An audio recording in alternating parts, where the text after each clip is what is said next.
히브리서 11장 말씀입니다. 히브리서 11장을 믿음장이라고 우리가 이야기하는데,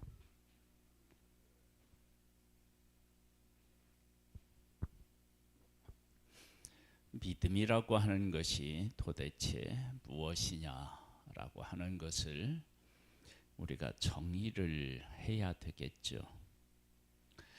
믿음은 하나님께서 하신 일이나 하고 계신 일이나 하실 일에 대한 우리들의 반응이지 않겠어요? 11절에 보면 이런 말씀이 나와요. 믿음은 바라는 것들의 실상이요 보이지 않는 것들의 증거니 선진들이 이로써 증거를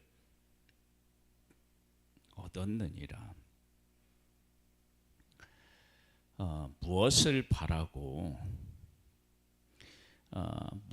보이지 않는 무엇을 우리가 보기를 원하느냐. 그래서 그것은 다 하나님께서 하실 일과 보이지 않는 하나님께서 실질적으로 우리들 가운데 하시는 일들, 이런 것. 그러니까 믿음의 주체는요 우리가 아니고 하나님이셔요. 여기 보면 믿음으로 모든 세계가 하나님의 말씀으로 지어진 줄을 우리가 아나니 보이는 것은 나타난 것으로 말미암아 된 것이 아니니라. 저는 이제 3절 말씀을 읽으면서요, 아담과 하와는 하나님이 주신 세계를 보고 어떤 생각을 했을까? 이 모든 것을 하나님이 만드셨다라고 하는 것을 알았을까? 왜냐하면 모든 것을 만들 때 아담과 하와는 사실은 없었어요. 맨 마지막에 그들을 만드셨기 때문이에요. 그러면 아담과 하와도 사실은 모든 세계를 만드셨다는 것을 무엇으로 알 수 있어요? 무엇으로만 알게 되느냐? 그러면 믿음으로만 알게 됩니다. 왜? 내 눈으로 보는 상태에서 우주 만물이 만들어진 것이 아니기 때문에 그렇습니다. 그래서 우리들이 보는 모든 세상이나 지금 있는 일이나 그리고 앞으로 되어질 일에 대한 모든 것도 우리의 중심에 하나님이 계시고 그 우리 중심에 계신 하나님께서 어떻게 일하셨는지 알아야 믿음으로 우리가 보고 그것을 깨달아 알아야 됩니다. 그런데 이 믿음은 사실은 우리의 것이 아니라 하나님의 선물이라고 하는데 또 신비가 있는 거죠. 내가 믿고 싶다고 해서 믿어지는 게 아니고요. 하나님이 주시는 선물이에요. 그러니까 우리가 가지고 있는 모든 것, 우리의 믿음까지도 다 하나님의 것입니다. 계속 볼까요? 믿음으로 아벨은 가인보다 더 나은 제사를 하나님께 드림으로 의로운 자라 하시는 증거를 얻었으니 하나님이 그 예물에 대하여 증거하심이라. 그가 죽었으나 그 믿음으로써 지금도 말하느니라. 하나님 앞에 제사를 드리는데 믿음으로 드렸다. 그러면 믿음이라고 하는 게 도대체 뭐냐? 하나님께서 내가 양을 친다 그러면 양을 주신 이도 여호와시고, 그리고 나를 양을 치는 내 복을 주시는 분도 여호와 하나님이시다. 그런 사실에 대하여서 우리가 인정하고 그리고 거기에 합당하게 하나님 앞에 반응한 것, 그게 제사이죠. 그러니까 우리가 가지고 있는 이 믿음이 정말로 믿음으로서의 어떤 그 능력을 발휘하려면요, 하나님이 빠지고서는 결코 되지 않는 거예요. 하나님이 무엇을 하셨고 지금 무엇을 하고 계시고 앞으로 무슨 일을 하실지 그런 것을 알아야 되는 거죠. 믿음으로 해놓은 죽음을 보지 않고 옮겨졌으니 하나님이 그를 옮기심으로 다시 보이지 아니하였느니라. 그는 옮겨지기 전에 하나님을 기쁘시게 하는 자라 하는 증거를 받았느니라. 믿음이 없이는 하나님을 기쁘시게 하지 못하나니 하나님께 나아가는 자는 반드시 그가 계신 것과 또한 그가 자기를 찾는 자들에게 상 주시는 이심을 믿어야 할지니라. 믿음은 내 열심이 결코 아닙니다.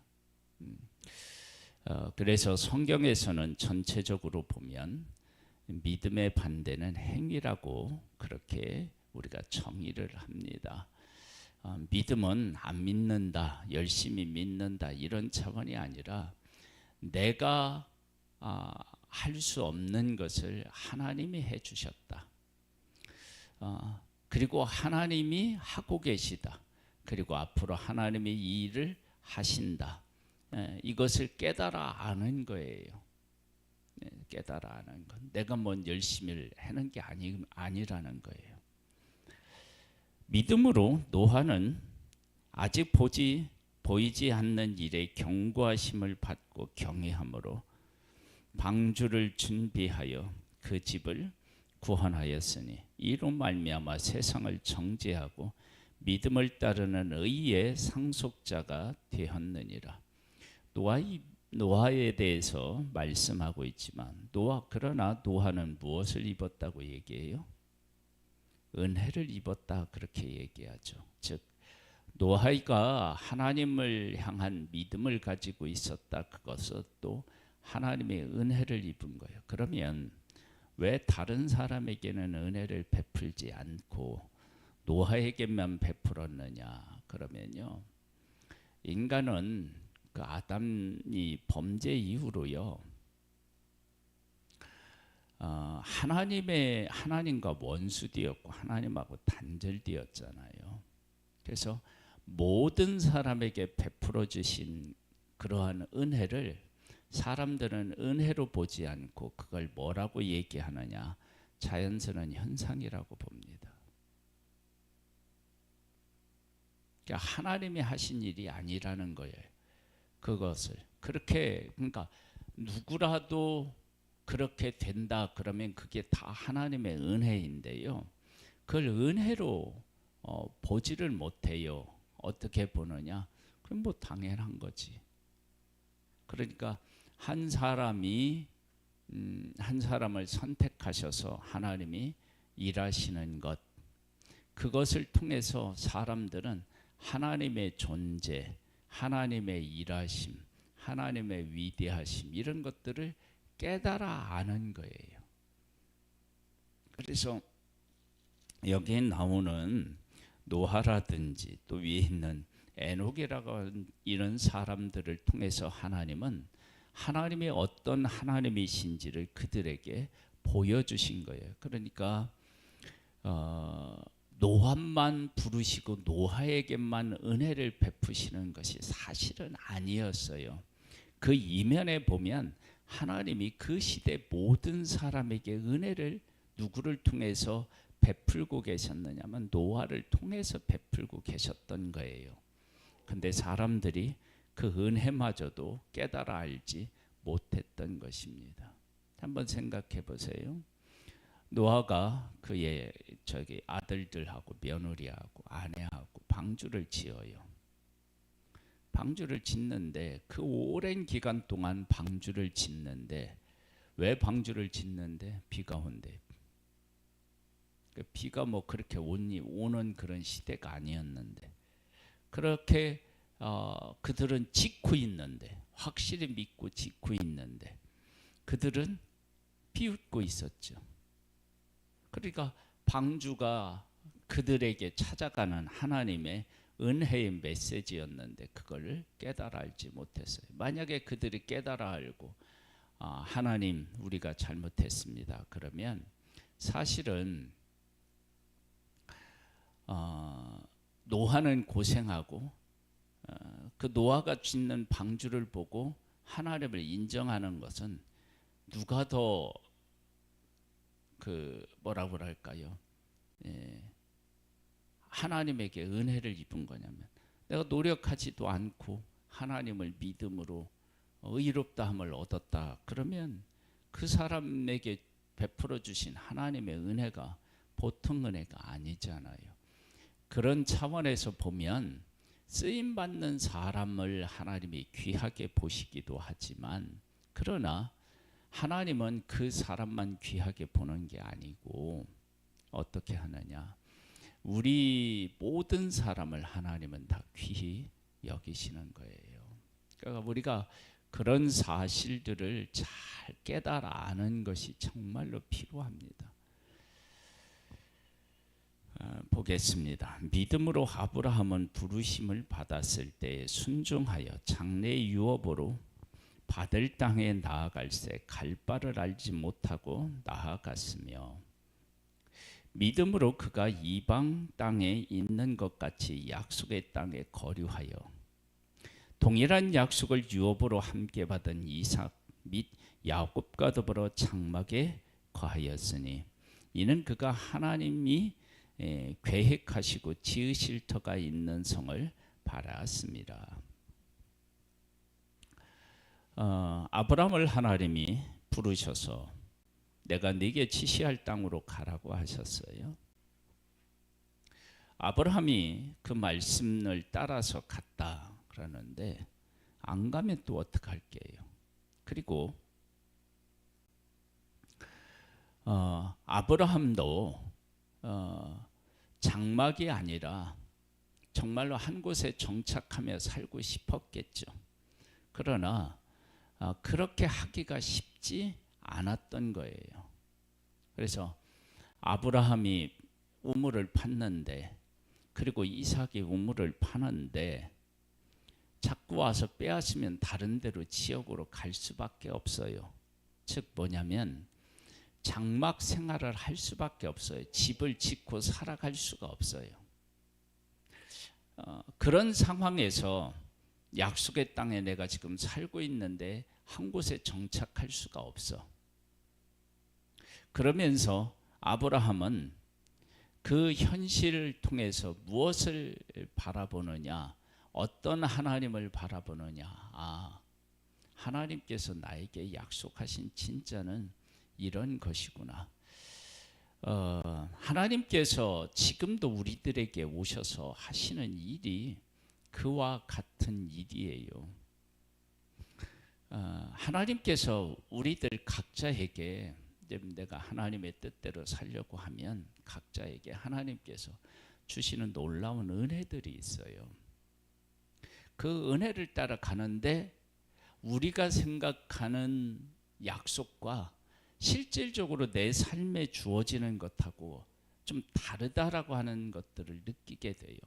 그러면 그때 우리는 하나님이 우리에게 약속하시는 것이 이런 거였구나라고 하는 사실을 알게 되죠. 깨닫게 되죠.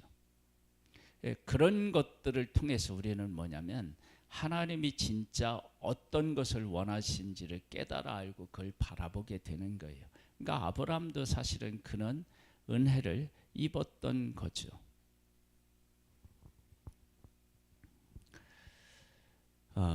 보겠습니다. 11절입니다. 믿음으로 사라 자신도 나이가 많아 단산하였으나 잉태할 수 있는 힘을 얻었으니 이는 약속하신 이를 미쁘신 줄 알았습니다. 이러므로 죽은 자와 같은 한 사람으로 말미암아 하늘의 허다한 별과 또 해변의 무수한 모래와 같이 많은 후손이 생육하였느니라. 하나님께서 아브라함을 부르실 때 그 약속을 하셨어요. 자손을 주겠다고. 그런데 나이가 많아도 안 주었어요. 그러면 둘 중에 하나를 선택할 수밖에 없어요. 뭐냐? 나이가 많아서 안 된다. 하나님이 약속하셨다. 그때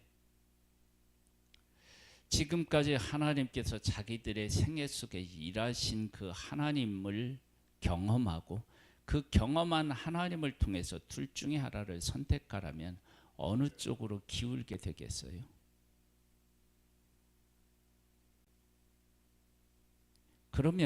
그러면서 우리에게 뭐가 생긴다고요?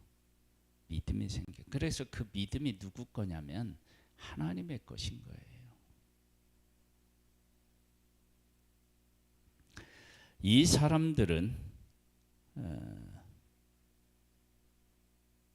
이러므로 죽은 자와 같은 한 사람으로 말미암아 하늘의 허다한 별과 또 해변의 무성한 모래와 같이 많은 후손이 생겨 생육하였느니라.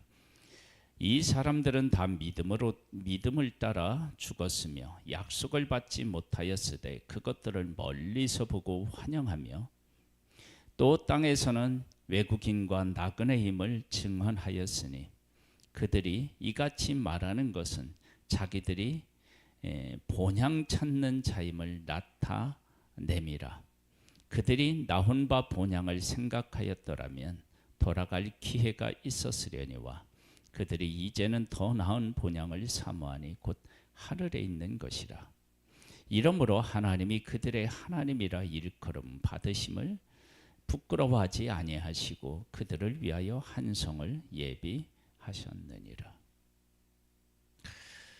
약속을 땅을 주었는데 약속이 땅이 가지고 있는 한계, 그러니까 뭐냐면 하나님이 약속하셨어요. 그 약속하셨는데 약속하신 땅이 있어요. 그 땅에 살아보니까 이 약속과 이 땅 사이에 괴리가 있는 거예요. 꼭 이 괴리라고 하는 것이 무엇이냐 그러면 하나님이 약속의 땅을 주셨는데 이 땅이라고 하셨는데 약속의 땅을 받은 아브라함도요. 그리고 약속의 땅에 살고 있는 사람도 죄인이에요. 그래서 그곳에서 하나님의 약속을 성취하려고 하니까 그 약속이라고 하는 것 자체가 이 지금 현실하고 어떻게 되냐면 맞아 떨어지지가 않은 부분이 있는 거예요. 그런 것을 통해서 뭘 깨달아 하느냐면 하나님께서 약속하신 진짜는 더 좋은 것 이런 것이 있을 텐데 그게 도대체 약속한 것이 무엇일까? 이건 아닌 것 같은데 그러면서 무엇에 접근해 가느냐 그러면 하나님의 나라 이런 것들로 접근해 가는 거예요. 우리가 갖는 모든 믿음은 다 이렇게 하나님의 은혜로 어떻게 해요? 세워지고 있는 거예요.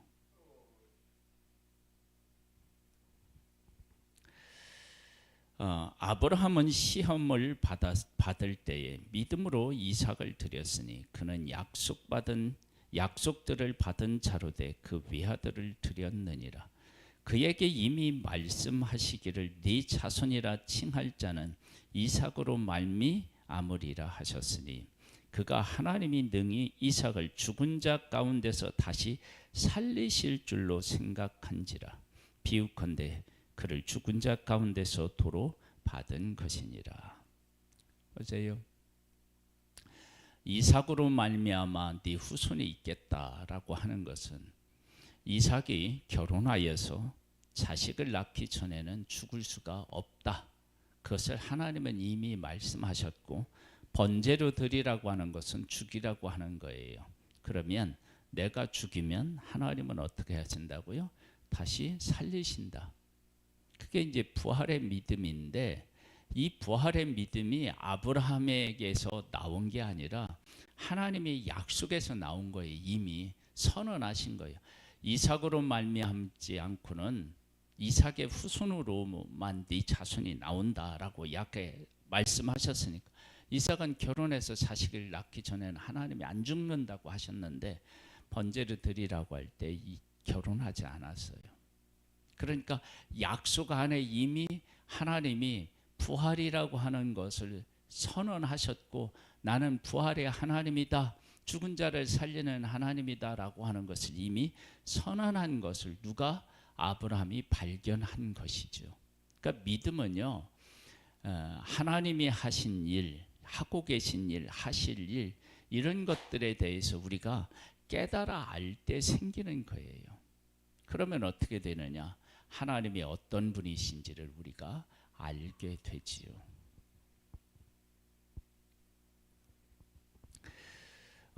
믿음으로 이삭은 장차 있을 일에 대하여 야곱과 에서에게 축복하였으며, 믿음으로 야곱은 죽을 때에 요셉의 각 아들에게 축복하고 그 지팡이 머리에 의지하여 경배하였으며, 믿음으로 요셉은 임종시에 이스라엘 자손이 떠날 것을 말하고 또 자기 뼈를 위하여 명하였으며, 믿음으로 모세가 낳았을 때에 그 부모가 아름다운 아이임을 보고 석 달 동안 숨겨 왕의 명령을 무서워하지 아니하였으며, 믿음으로 모세는 장성하여 바로의 공주의 아들이라 칭함받기를 거절하고 도리어 하나님의 백성과 함께 고난받기를 잠시 죄악의 낙을 누리는 것보다 더 좋아하고,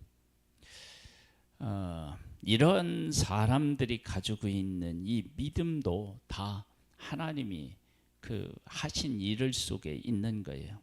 우리의 믿음이 얼마나 그 부족하냐 그러면, 약속을 받은 이삭의 가정에 에서와 야곱을 주셨어요. 하나님이 야곱은 사랑하고 에서는 미워했다 그러면서 이 두 사람에게서 하나님이 우리에게 무슨 가치를 우리에게 보여주셨느냐면 선택의 가치예요.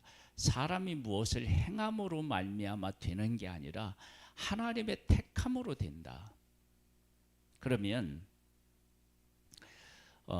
에서와 야곱이라고 하는 믿음의 가정에서 쌍둥이로 났어요.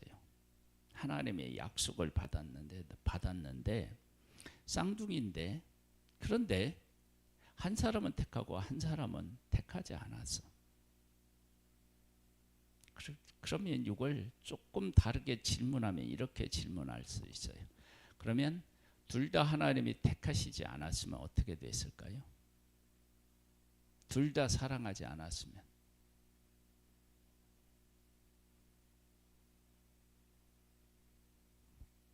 그러면 선악간에 행하지도 않았는데 선택하셨다. 그러면 그들이 태어나서 어떤 행위를 보고 선택하셨으면, 이 그들의 행위를 보고 선택하셨으면, 그러면 그 둘 중에 하나님이 선택할 만큼 합당한 아들이 있었을까요? 그렇죠? 그러면 하나님의 선택은 은혜인가요? 차별인가요? 은혜죠.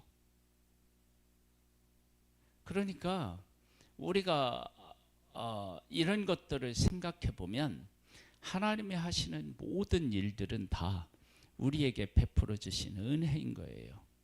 그래서 선악간에 행하지 아니해서 선택했다라고 하는 것은 내 선택에 대해서 내가 책임지겠다라고 하는 것이고, 그렇게 하나님이 하시는 일을 이삭의 가정이 감당했나요? 감당을 못했나요? 못했죠. 그러니까 하나님께서 하시는 일을 우리 믿음의 가정이라 한다 할지라도 그것을 감당을 못해요. 그러니까 믿음의 가정이 믿음의 가정으로서 서는 것이 하나님의 은혜인 거예요.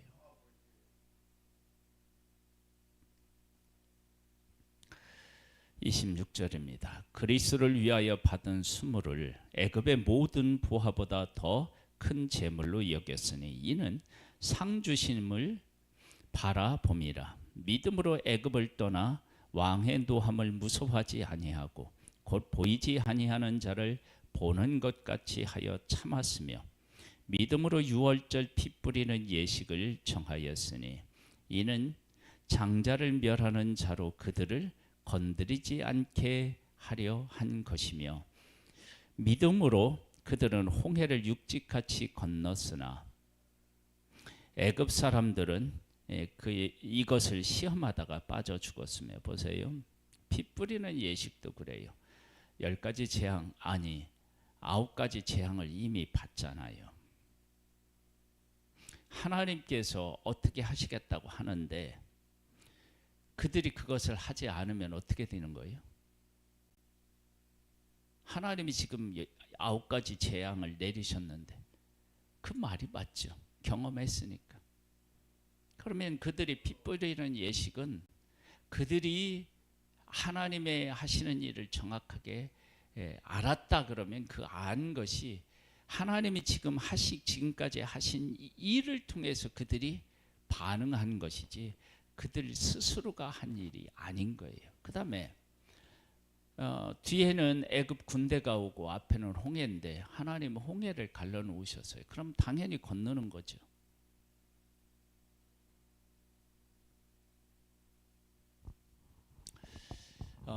믿음은요 선물입니다. 선물. 내게 아니고 하나님이 주시는 선물. 그래서 내가 믿음을 이렇게 가졌다 그러면 하나님께서 얼마나 나를 위해서 크게 그리고 세밀하게 일하셨는지를 우리가 깨달아 알아야 돼요. 한번 계속 볼까요?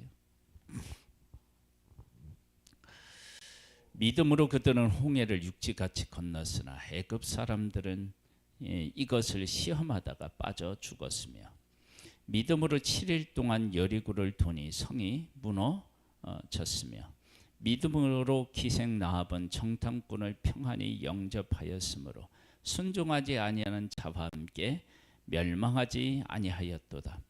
그러면 라합은 어디에서 믿음이 생겼어요? 하나님이 하신 일을 들었다고 하잖아요. 그리고 이 땅을 주시겠다고 하셨는데 10가지 재앙에 대한 얘기를 그 사람들도 몰랐을까요? 알았겠죠. 광야를 통과한 내용도 알았겠죠.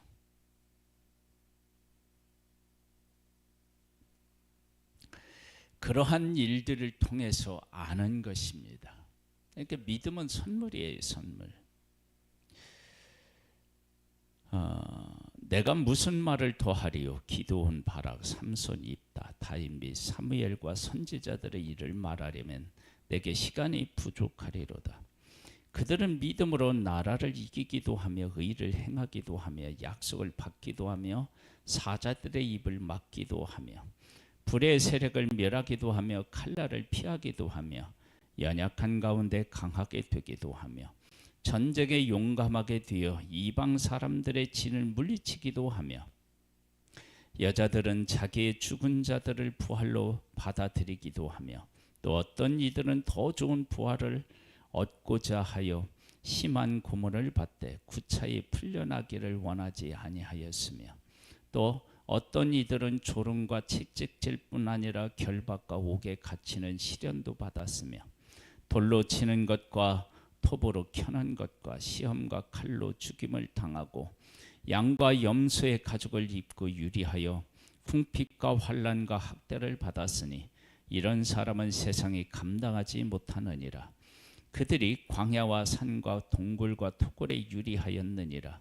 이 사람들은 다 믿음으로 말미암아 증거를 받았으나 약속된 것을 받지 못하였으니 이는 하나님이 우리를 위하여 더 좋은 것을 예비하셨은즉 우리가 아니면 그들로 온전함을 이루지 못하게 하려 하심이라. 믿음은 선물입니다. 그래서 내가 하나님을 깨달아 알고 믿었다 그러면 내가 큰 은혜를 입은 거고요. 하나님이 나에게 은혜를 그런 베풀어 주셨다라고 하는 것은 사실은 옆에 있는 사람을 염두에 두고 그에게 은혜를 베풀기 위한 통로로 누구를 사용하고 있느냐면 나를 사용하는 것입니다.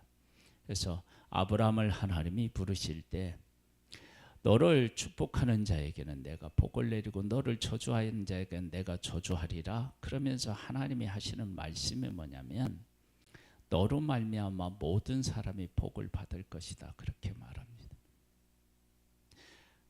저주와 축복의 대상으로 말씀을 하고 있지만 너로 말미암아 그들이 복을 받을 것이라 라고 말씀하면서 그들을 하나님의 복의 범위 안에, 복의 그 그늘 아래 그들을 품으신 것을 알 수 있잖아요. 그러니까 아브라함은 복의 통로로 사용하신 거예요. 그 통로가 된다는 것을 어떻게 하느냐? 함부로 대하면 하나님이 지키시고 그를 벌하심으로 하나님의 존재를 드러내신 것입니다. 우리가 이 믿음 안에 거하고 믿음을 가진 우리를 통해서 하실 하나님과 동행하며 하나님의 아름다운 그 귀한 약속을 이루는 일에 귀하게 쓰임받게 되기를 주님의 이름으로 축복합니다. 하나님 아버지, 우리를 부르시고 우리에게 믿음을 허락하시고 우리를 통해서 하나님을 세상에 드러내시는 하나님을 찬양하고 찬미합니다. 하나님과 함께 우리의 삶을 복되게 세워나갈 수 있기를 소망하오며 예수님의 이름으로 기도드립니다. 아멘. 하늘에 계신 우리 아버지여, 이름이 거룩히 여김을 받으시오며 나라에 임하옵시며 뜻이 하늘에서 이룬 것 같이 땅에서도 이루어지리이다. 오늘날 우리에게 일용할 양식을 주옵시고 우리가 우리에게 죄 지은 자를 사하여 준 것 같이 우리 죄를 사하여 주옵시고 우리를 시험에 들게 하지 마옵시고 다만 악에서 구하옵소서. 대개 나라와 권세와 영광이 아버지께 영원히 있사옵나이다. 아멘.